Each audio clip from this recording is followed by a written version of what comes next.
So noticing your body, notice how it's holding itself.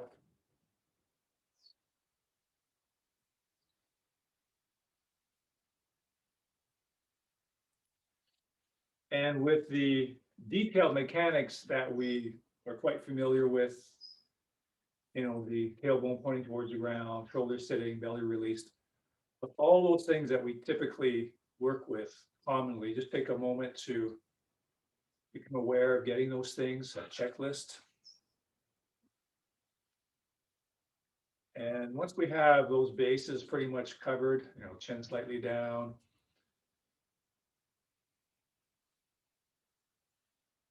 the back of the neck open and long, same as the lower back, have all those things. Let's frame it through a certain question or a certain window. Once you have a good structure, good alignment, and then we'll talk about the muscles hanging off the bones.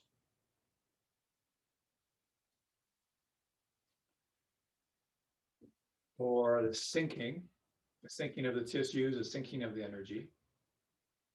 Another window to look at this through is that term holding, holdings, holding on. So relate to any tensions in your body as a type of clamping on or holding on. And then just gently coaxing yourself and those parts to let go, release, not hold quite as much. So let's relate to our tensions as a holding on, and then allow the releasing of that holding or that clenching. And relating to our posture and structure as a whole, as either a holding on and holding up, or a not that. So let's again go globally, generally for a moment, relating to the shape and feeling of your posture right now, the shape and feeling of your structure. To what degree is that holding on, holding up? And try to gauge that. Just in general, notice the holding, because our nervous system still thinks that we have to hold ourselves up to stay up. Otherwise, we'll just fall apart on the floor. So that's a conditioned understanding. It's a conditioned situation. So notice how much we're holding on, holding in. And again, so much of that is not what we've learned physically to do. It's what we've done to deal with our emotions and our state of thoughts, our thought patterns. And so the body is responding. Well, notice the habitual holdings and basically, the degree of that. A simple example, just again, globally approaching it. I'm at least, let's say, 50, 60, at least 50% holding on. And so maybe I'm 40, 50% kind of relaxed, okay, but probably overall globally, it's probably, and I'm just kind of picking, and I'm kind of trying to be actually fairly accurate myself and tune in. And again, not trying to be specific and not trying to be super accurate. Overall, am I 100%? So this would be 100%. This is how I stand. And so it's 100% pretty much of holding on in order to stand up. So doing the best we can in our standing, we took a moment or two to do the best standing, all the good things that we know to do. Having done all those good things, taking a moment to do that to the best we can in this moment, how much holding on is going on still in general? Just tune in, and so basically it's just becoming aware that there's holding going on overall in general. And then once we're aware of it, because we don't have a hope to change anything until we become aware of it. So now that we're aware that there's 30%, 40%, 60%, 70% holding on. So it's not 100%, but there's a certain percentage holding on. Now that we have touched it with our awareness, it's something that can be worked with. Something that we can let go of something once I know. This tension here, let's say this is, 20, 30, 40, 50 years of chronic tension, that's symbolic of, most people's tension. So it's been tense for many, many years. It's not going to release on its own. It just won't, because it's locked in that position, it's frozen in that position, chronic tension. The only chance I have of this releasing is me to become aware of it. And then I can start to release it. So now that we've become aware of some level of holding in order to stand up, just our awareness touching that reality, we can have it start to go the other direction. Unholding, not holding, not holding, unholding. So just address the level of quality of holding that you feel globally, generally. Now that your awareness has touched the fact and the reality of a degree of holding in order to stand up, your awareness has touched that. So now this is being touched by my awareness. And so you can start to go the other direction. Unholding, at least going in that direction.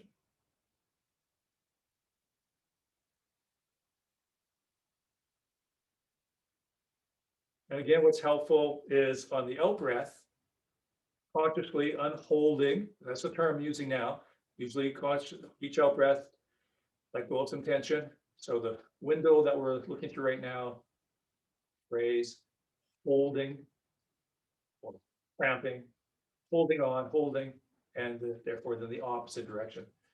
So on each out breath, can I allow some of that holding to let go? And allow some of that holding to some degree, again, we're just working globally, generally right now, to some degree, a little less holding, going in that direction. And a bit more with each out breath, going in that direction further with each out breath. One of the things that I notice when I'm doing that is I feel the pressure in the balls of my feet increase. That's always a very good sign that things are being released, because when things are released, they're released downward, and that will tend to increase your connection with the ground and physically increase the pressure on the bottoms of the feet. Whenever you notice increased pressure in the bottoms of the feet, typically a very good sign of calm or releasing or letting go. Again, each out breath going in the direction of holding less.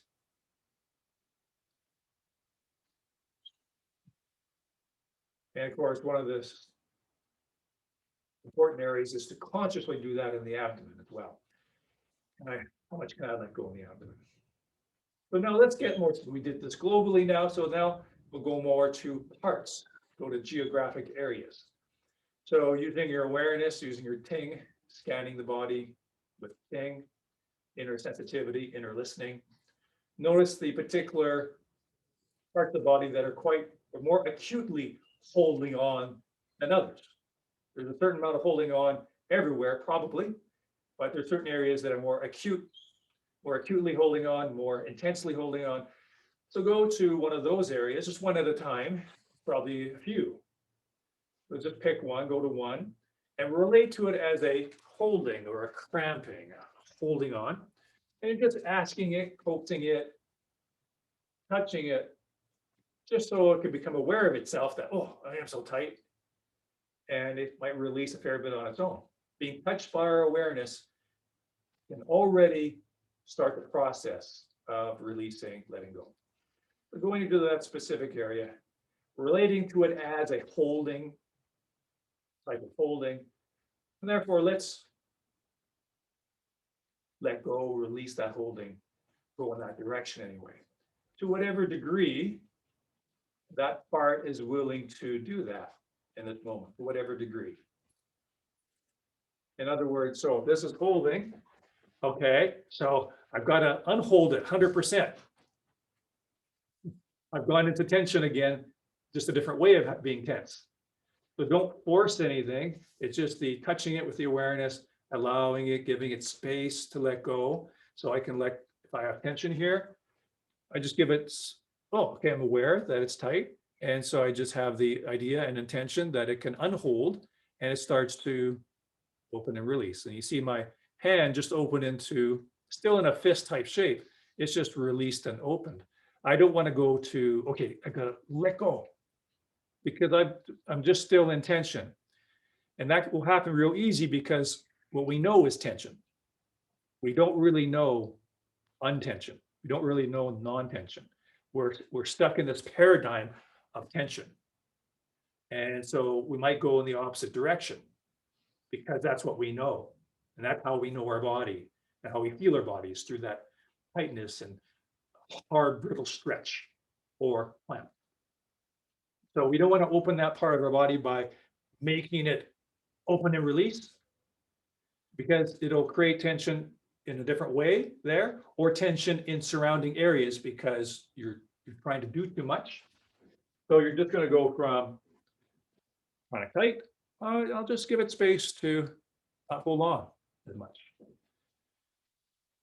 A gentle melting. And then you can maybe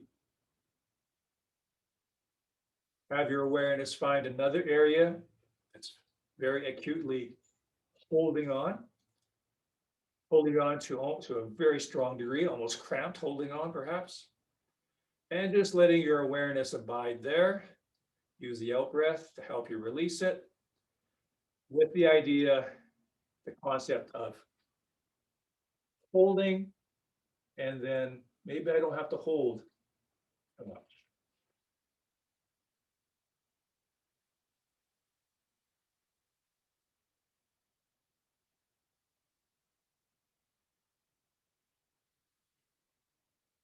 And so letting your awareness move through your body and noticing specific tight areas as a holding on. And gently giving your body and your nervous system this feeling and idea that I don't have to hold on just to stand. The standing is kind of convincing, giving a new idea, convincing the nervous system, the muscles, to stand, I don't need to hold on. So again, we have to come back to the skeleton, right? We do need to hold on if we're standing with our muscles. Then we have to hold on. We have to use those muscles. So otherwise we will fall to the ground. And now we know that we have this other technology for standing. We have this other way of standing, and that's giving it over to the bones. So of course, but we know we have to have good alignment of the bones. So we use our awareness and our intention, our ting and our e, our awareness and our intention to align the bones vertically. And so we're getting fairly good at that. We've had experience with that. So we're doing that. We spent the first part of the class doing that. So we don't have to hold on to stand. We don't have to have holding in order to stand. So it's giving that gentle idea and feeling to our body, different parts of our body. So I've made the alignment, not that I don't need to still correct it every few moments, still tune in skeletal alignment and do some optimizing. And now we've gotten used to this idea and reality that I don't need to hold in order to stand because I have something else I can do that will support me, and that's the alignment of the bones. So it's reminding that, or telling the body, I don't need to hold on just to stand. So going to those different areas, sinking your awareness into those different areas, and realizing the unneededness, the unnecessariness of holding on just to stand. And that might actually, just that process might cause some good adjusting so that you come into an even better alignment where the bones can be supporting the standing because you're realizing and telling the muscles, the nervous system, I don't need the muscles to stand. I don't need to hold on with the muscles. So eventually that will also self-inform refinement of the skeletal adjustment, skeletal posture. So relating to tension, tightness as a type of holding, and then realizing that, oh yeah, the holding to stand up, that's an old way, it's an old technology, using this other technology now, with the bones that support me. And so then any tightness is unnecessary holding. Now, it might feel as necessary emotionally, energetically, it's going to want to hold on, keep it going, keep doing what it's been doing for a long time. But that's a energetic habit, an energetic paradigm, and an emotional paradigm. There's emotions tied into all of this. And the human body is a living crystal. And so our thoughts, our feelings, our emotions are embedded in our tissues. And the results of our emotions and feelings have made the shape of our body, the quality of our body, has informed our body, literally formed, has informed our body, literally formed our body. And so we're gently coaxing that away as we spend more time in the Tai Chi way of standing, Qigong way of standing, the body gets used to it, our mind gets used, oh, there is another way and I can trust it. It works. I can give more of myself over to that and let go of myself that was in the unconscious holding, thinking that that's the way I have to be.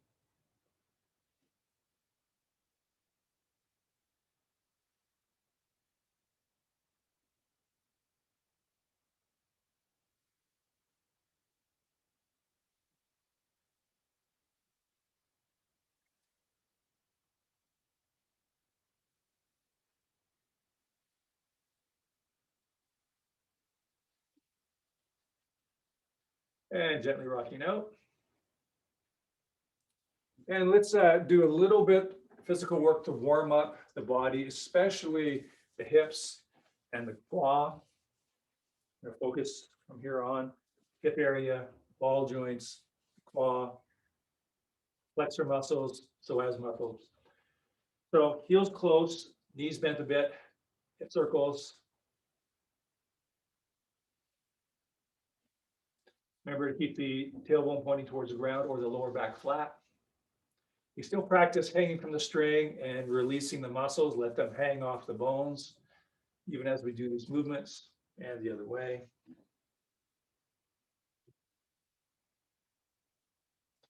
And then those are hip circles, and then more specifically, tailbone circles. So the tailbone itself, like the tailbone is drawing a circle on the floor, that creates even more articulation in the hips and joints. A little bit more of a belly dancer kind of movement. There's more movement. I have a gyroscopic kind of movement. And tailbone circles the other way.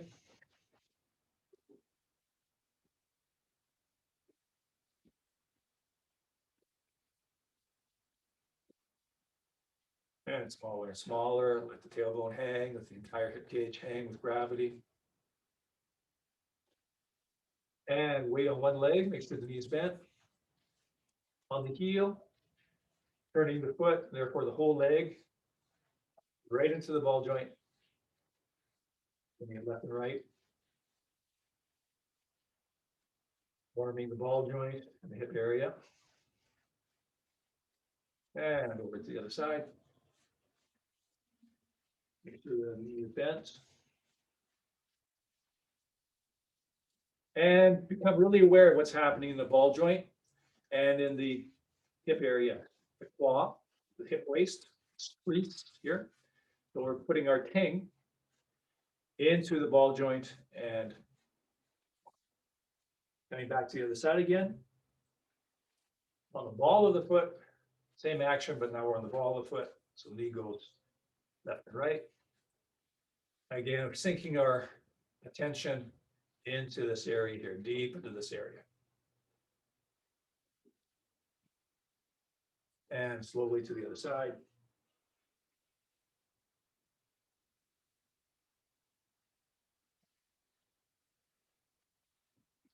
And over again, on the ball of the foot again this time. Instead of just left and right, we'll do circles with the knee. Again, make sure the leg you're standing on, there's a bend in that knee. Circling that knee. So of course, that's addressing our ankle joint as well and our knee joint. And then circles the other way. And to the other side, circles, sinking our awareness deep into the hip joint.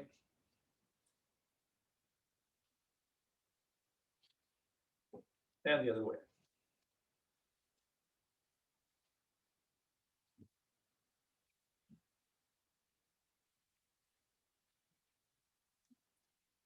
Okay, so let's do a Qigong move called flying crane, because that's going to address mobility in the hip joints as well. So flying crane, arms move just like wings of a crane. And the feet are shoulder width.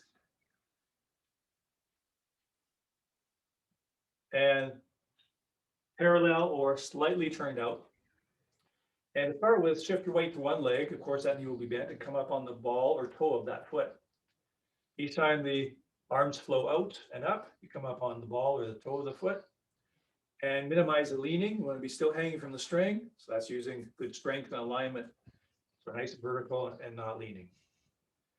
And then if and when you're ready, you'll actually pick that foot up off the ground. And again, how high you pick that up is totally individual. So of course, this is like golden rooster stands on one leg. In the sense, this is how we bring that leg up in the set. So I just want to get some movement in the hip area there. And this is a classic Qigong move, flying crane. Okay. So hopefully your floor is not too hard. And if it is, then just do a little bit of this and then you don't have to go all the way down to the ground if you don't want to. And I'm going on to this knee here. And if that's really bothering your knee, you can just do it standing and push this hip forward. So I push my hips forward, stretching the front of this hip. Push my hips forward, stretching the front here. Stretching for a few moments. Breathing, encouraging this area to release. Let go.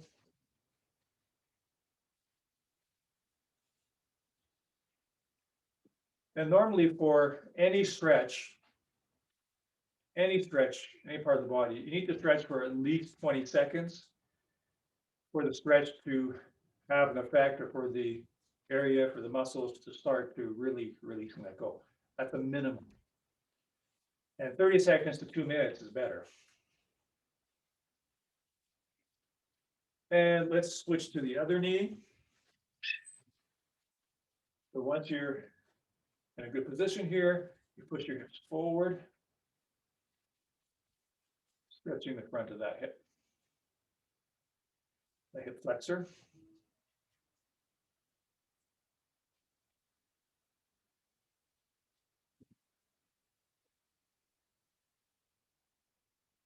And whenever we do a stretch, we want to stay with our breath because there's a tendency, even in a fairly pleasant stretch, there's a tendency for the breath to tighten and hold. So like just about everything else in Tai Chi, we go the opposite direction of normal. So notice any tightness in the abdomen, any shortening of the breath at all, and you want to consciously release the abdomen, keep the breath long and flowing. That might mean that you have to reduce the stretch. Like if you're stretching so much that the body has to have a sense of protecting itself and hold on or resist or hold back, then we're pushing it a bit too much. So you want to gradually just give a bit of a stretch where you can stay relaxed and the body stays open, the joints stay open, the breath stays open. And you gently increase that stretch as long as you can stay open with your breath in your body. Now, if you go back to the other side again, you can change the angle of that slightly. And I'll take a little longer step And instead of pushing straight forward, I'm going to push this area down to the floor. So I'm now, instead of pushing forward that way, I'm coming forward a bit more and I'm pushing the hip down towards the floor. So it gets a more direct stretch in that same area. That's why we start with the other one. This one's a little bit more intense. So if I was standing, the first one, I'm pushing the hips this way, straight forward, and this one, probably a little longer step, and angling it down towards the floor.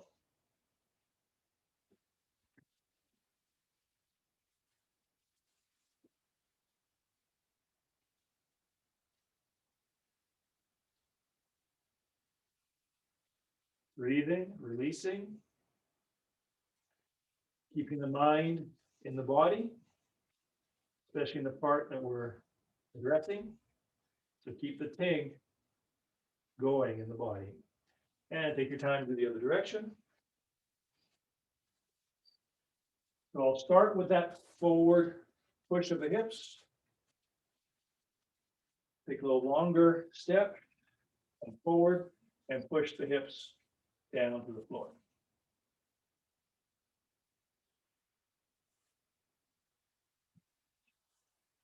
Because I have the flexibility, I'm adding pressure, I'm adding downward pressure to get even more of a stretch.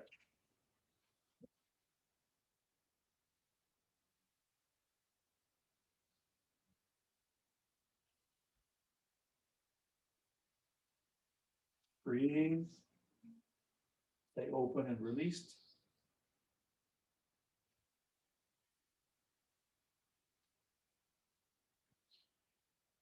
Okay, now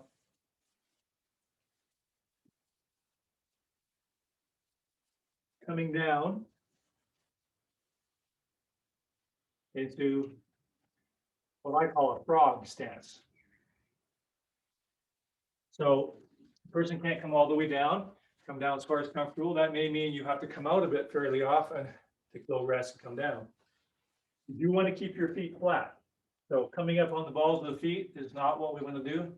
Feet are flat. Now, even if you can't do all of this, this is for anybody who's watching.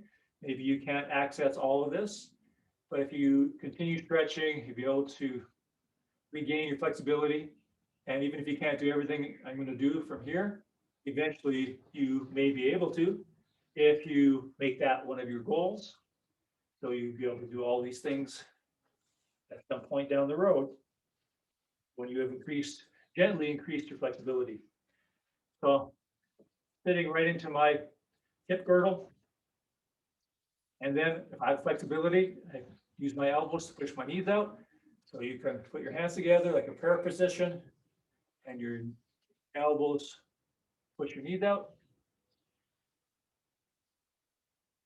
If that's easy for you, put the fist in the palm, martial salute, fist in the palm, gives you a bit more stretch, push the knees out. If that's okay, you push one way and lean the other. So I'm pushing towards this knee and extend the other direction, my body.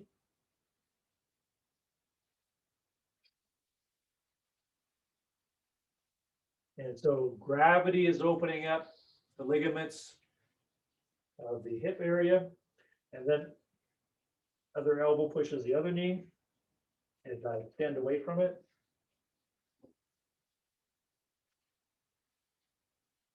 And of course, you can come out of this whenever you need to if being here for length of time is difficult. Breathe and stay open. Then next is come between the legs, between the knees. I don't really want to round my back. I just bend from the hips and bring the upper body forward between the knees.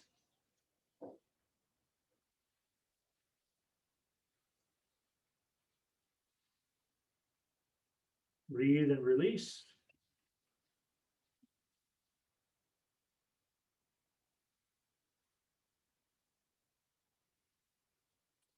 And if I can do that, I can bring the hands back closer to the body and use my elbows to again press on the inner thighs. They press the knees away. Hands here on the floor, and use my elbows to press my knees away or knees back. And if I have even more flexibility, I can bring my hands back even further, right on my feet, and then there's quite a stretch there as I press the elbows back. Breathing, releasing, opening.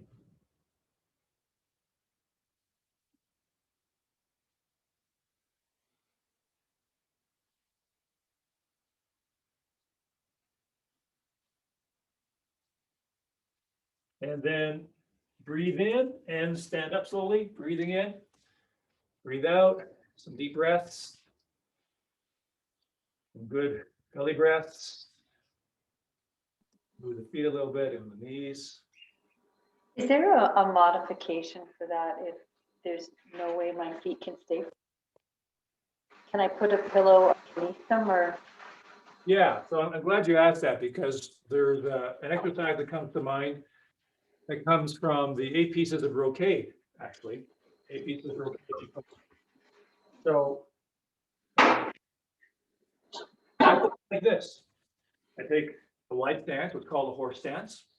And actually, you've done this before, I'm pretty sure.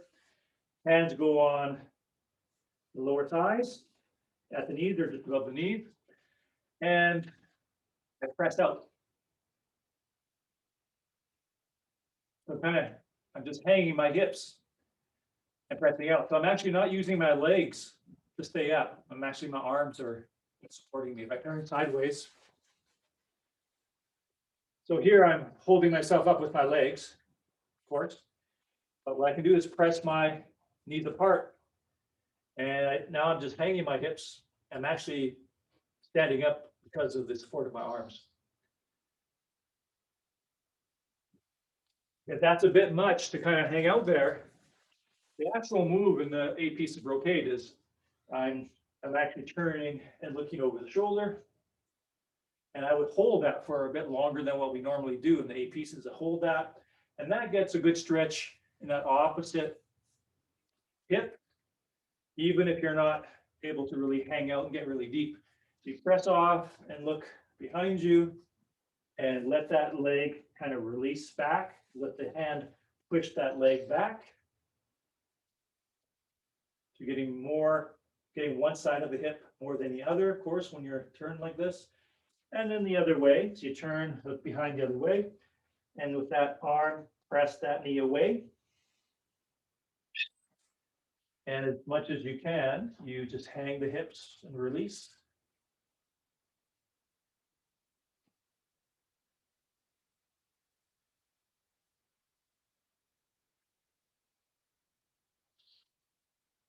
And again, in the middle, you can press out, and the more released your hips get, the more you can just kind of let the hips drop right down through the middle.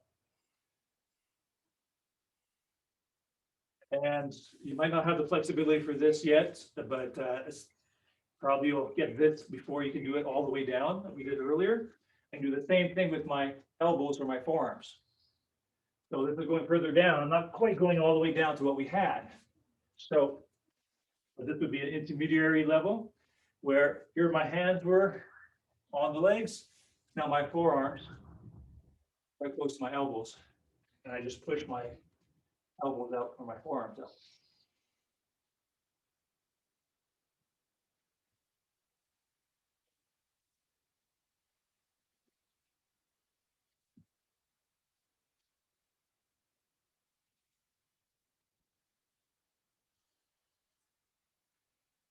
And if this is fairly new for a person or fairly intensive, I wouldn't come up from here. I'd get my hands on the legs and have my arms help me up. Breathe. When you're ready, get your feet in as you continue to breathe. And then notice your hips, move them around a little bit.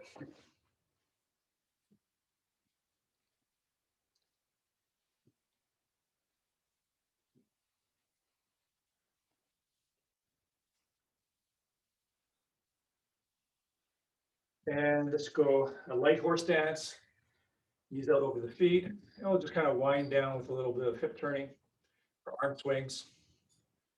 Shifting the weight, turning the hips. And the quad opens and closes. So closed, open,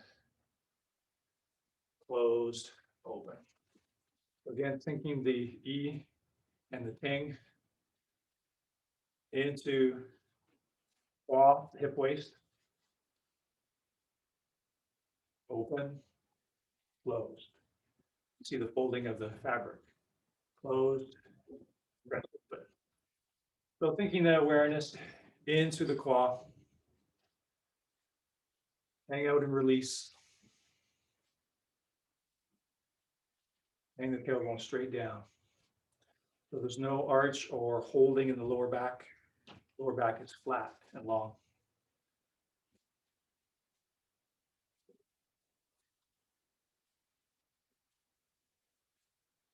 Smaller and smaller. And then heels close again, knees bent, hip circles just to wind down. Sinking our awareness in the hips and ball joints. And other way.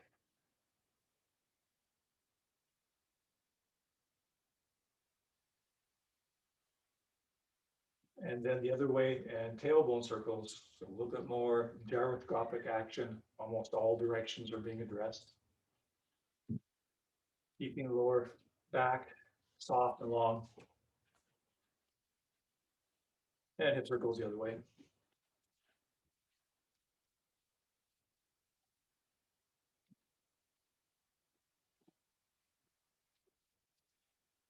Slowly back to center. Breathing in, up on the toe, breathing out, up on the other toe. And then a little lift. Breathing open.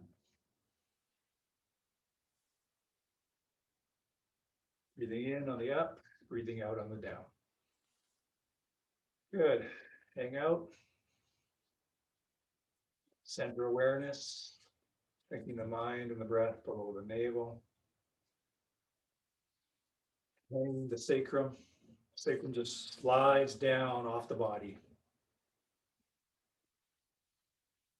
Each out breath is a releasing breath. Big, long breath in through the nose. Long out breath through the mouth. Release the hands, let them swing and hang with gravity as you breathe comfortably in the belly. And gently rock out.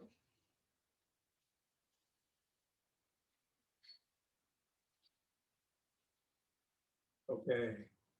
How do you feel? How are your hips? I feel a range of things.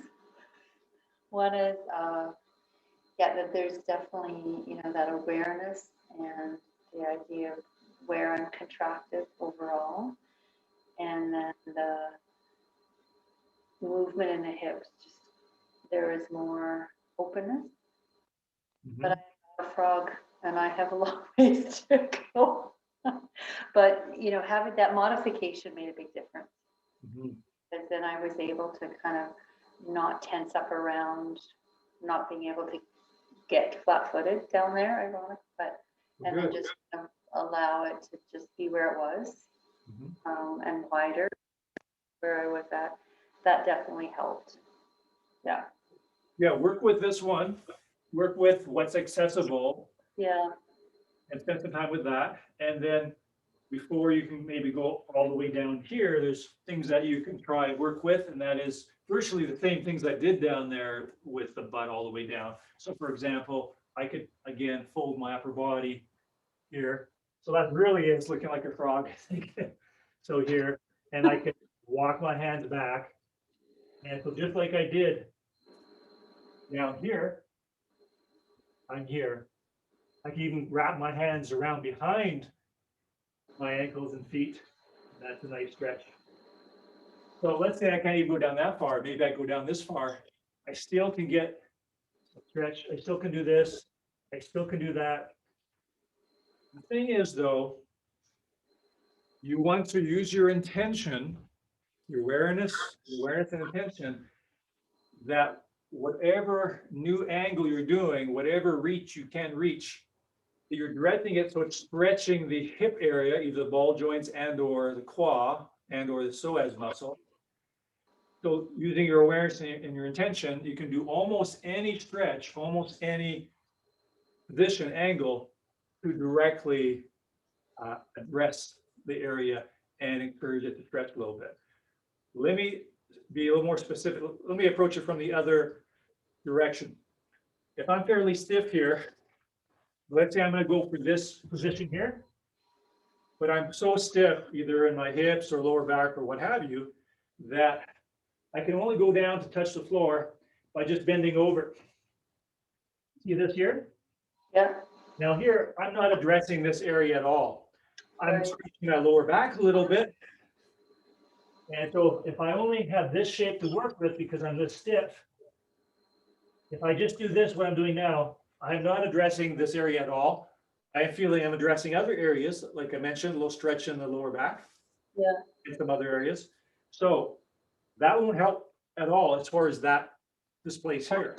But if I send my intention to the area that I want to work, even though I don't have the flexibility to go to here, which is more obviously stretching that area, addressing that area, even if I can only do this, and now I just feel, some sort of stretch in my lower back and even my upper back, which is fine. That's not the area I want to address.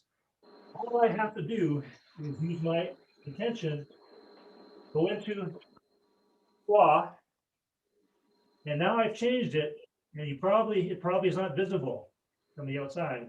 I've now changed it, so now there's some stretch happening in my hips and quad, where before it was not. So here, I'll try to exaggerate it. Here, it's not even touching the hip area and quad. Now I'm just going to move my intention into that area I want to work, and now it's happening. And that awareness, that intention will simply guide the body shape to get there. To put it technically, physically and technically, all I did was I add, once I'm here, I'm fairly straight here because of my stiffness. If I just add a little squat, a little sink, it'll make it big because I have the flexibility. If I add the sink, squat, now it's getting to my hips. Mm. So even if I can't get any of this action here, I can do this maybe, or even just touch down slightly on my fingers. I add a little squat, I sit between my legs, between my knees, then I'm getting in there. Mm. Yeah. So I can touch that area by adjusting what I do. So even if it doesn't seem like a stretch that would address that area, if I send my intention there, I can find the shape that actually does touch that area. So if I actually go with this a bit further, I can think and sit, and now I'm getting in that direction. Now, most people won't be able to go that far. If they did, they'd be doing the actual original exercise. I'm just showing you the direction I'm going in, sitting into it. But for some people, they might just drop there. Of course, with other, just to touch upon one or two other things, they're very common stretches. The full stretch would look like this. I'm sitting, so it's like this, but it's on one leg. Other leg is open or long, can be on the heel or here. And of course, if you can't do the full frog, you can't do this. That's fine. You just go here. I'm feeling a really nice stretch there. Really nice stretch in that. And just like we did here, where I push the hip down to the ground, I can push this down into the ground, get a stretch on both hips. And if we come back to this for a moment again, that's really important for everyone in Tai Chi because the quad and the ball joints are fundamental or critical areas for our Tai Chi. both in terms of our having nice, open, flexible movement, but also in terms of the flow of chi up and down the body. If we're blocked here, we can never really integrate and unify upper and lower body. Can't do it. And energetically as well, but just even on a physical basis, you can't really unify upper and lower because this becomes the dam, becomes a block physically and energetically. Yeah, Okay, thank you very much. exactly how we feel. Yeah, thank you. That was great. Good. See you next time. Please. Bye. Great. Bye.